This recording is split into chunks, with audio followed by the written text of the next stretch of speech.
Bismillahirrahmanirrahim. First of all, I'd like to say that I feel proud. I'm sitting with a statesman of our times, Dr. Mahathir Mohamad, who I respect and I admire the way he has transformed Malaysia. And especially that he came back at this young age to fight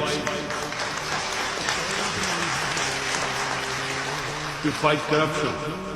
And the Malaysia which Dr. Mahathir left behind, and the one, unfortunately, because of corruption, which is a problem for, in fact, countries are poor only because of corruption, not because of lack of resources. So I really respect Dr. Mahathir Mohamad, and I'm proud to be sitting with him. Let me just first say that I was a born environmentalist because I loved the wilderness of Pakistan. We have the most unique mountain wilderness in the world, because half of the world's highest peaks are in Pakistan. And so I grew up on trekking, and all our summer vacations always spent in the Himalayas and the mountains. And in time I saw, with a lot of pain, our forest dwindling, and our forest cover each year was reduced by a mixture of corrupt politicians who connived with the timber mafia. And when Dr. Mahathir quoted the figures of the Malaysian forest cover, I'm embarrassed to say we are left with one of the smallest percentage of forest cover in Pakistan.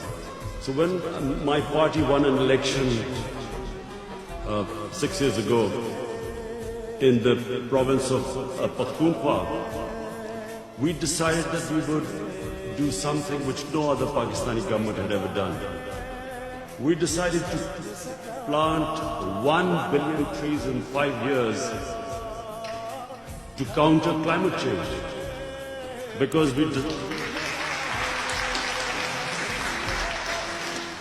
Pakistan happens to be, unfortunately, in the top 10 countries most vulnerable to climate change.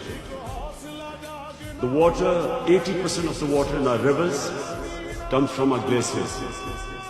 And because of global warming, our glaciers are melting at a faster rate than we hear of glaciers, for instance, on the poles. In fact, the Swiss Prime Minister was telling me that their glaciers are also melting. But in Pakistan and India as well, Himalayas, Karakoram and these big ranges, Hindu Kush, the glaciers are melting at a faster rate. So the only thing we can do, because Pakistan contributes hardly anything to emissions of greenhouse gases. The rich countries who are really responsible should really help countries like Pakistan and other countries which are now trying to compensate for the damage done by these greenhouse gas emissions.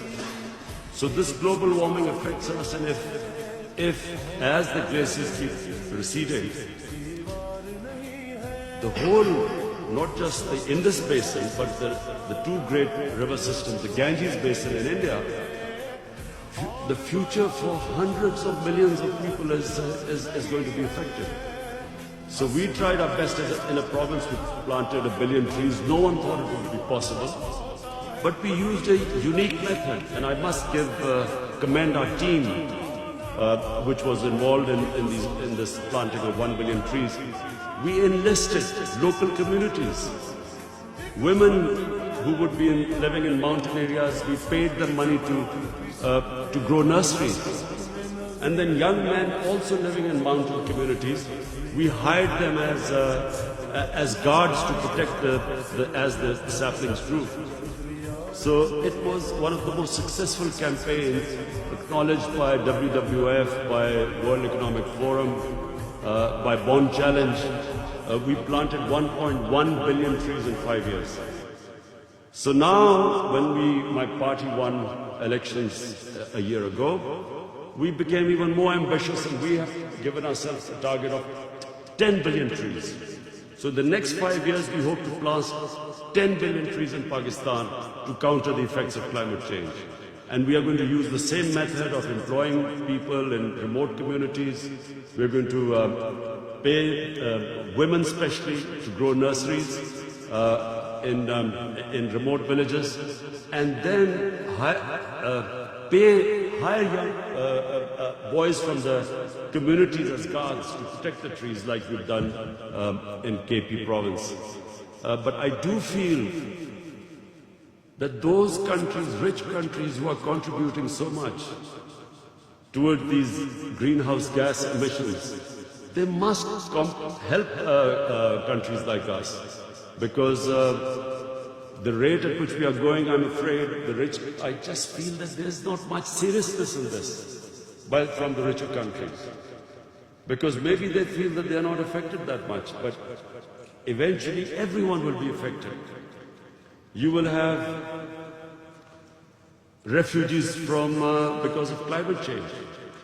And already we see this refugee crisis and all in Europe, people try to get into richer countries. The problems the United States has with people coming in from the south. So this is only going to grow, and that's why the world as a whole must tackle climate change. And they must deal with it with much more seriousness than we see right now. Thank you.